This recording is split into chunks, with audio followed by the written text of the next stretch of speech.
பாலின மாற்றத்தில் இருக்கக்கூடிய இவர்களுக்கான ஒரு சிக்கலை பற்றி அலசக்கூடிய ஒரு விவாதமாகத்தான் அது இருக்கிறது. அந்த இடத்துல பெரியார் படத்தை வைக்கிறாங்க, அவ்வளோதான் விஷயம். சுயமரியாதை என்ற இயக்கத்தின் அடிப்படையில் இதெல்லாம் நடந்திருக்குது, இதெல்லாம் வந்து பேசணும் அப்படின்னு சொல்கிறாங்க, அவ்வளோ. இதை எடுத்துக்கிட்டு உடனே நேற்றுலேருந்து பார்த்தீங்கன்னாக்கா இந்த ஊடகங்களில், பிரதான காட்சி ஊடகங்கள் இன்னைக்கு தகவல் தொடர்பு எவ்வளவோ இருக்குது. உடனே லண்டன் ஆக்ஸ்போர்ட் யூனிவர்சிட்டியுடைய பொறுப்பாளர்களை அணுகி தொலைபேசி வழியாக கேட்டிருக்கலாம், மெயில் அனுப்பி கேட்டு உறுதிப்படுத்திக்கிட்டு செய்தியை போட்டிருக்கலாம். ஒரு சொல்லிட்டாரு, அப்படியே அந்த செய்தியை உடனடியாக எடுத்து போட்டு அதை அப்படியே செய்தி போடுன்ற கட்டாயம் எப்படி வந்தது? அது உண்மையா?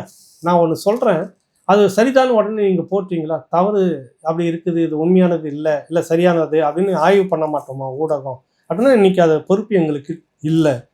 முதல்வர் சொல்கிறார், அது செய்தியாக நாங்கள் போடுகிறோம் அப்படின்றது எந்த விதத்தில் நியாயமாக இருக்கும்? போட்டுட்டீங்க. ஆனால் இப்படி ஒரு சம்பவம் நடக்கலை. இது வந்து அந்த ஆக்ஸ்போர்ட் யூனிவர்சிட்டி கொடுக்கவே இல்லை. லயோலா கல்லூரிகளுக்குள்ளாக ராவணா நடத்தக்கூடிய ஒரு நிகழ்ச்சியில் நாங்கள் ஒரு 4 பேருக்கு கொடுத்த இந்த விருதை போலத்தான் இந்த நிகழ்ச்சி. புரியுதுல உங்களுக்கு? இது எப்படி ஆக்ஸ்போர்ட் யூனிவர்சிட்டி பொறுப்பேற்கும்? அதுதான் என்ன சொல்ல வரேன்னா, இந்த காலகட்டத்திலே இவங்க கொஞ்சம் கூட கூச்சமே இல்லாமல் இந்த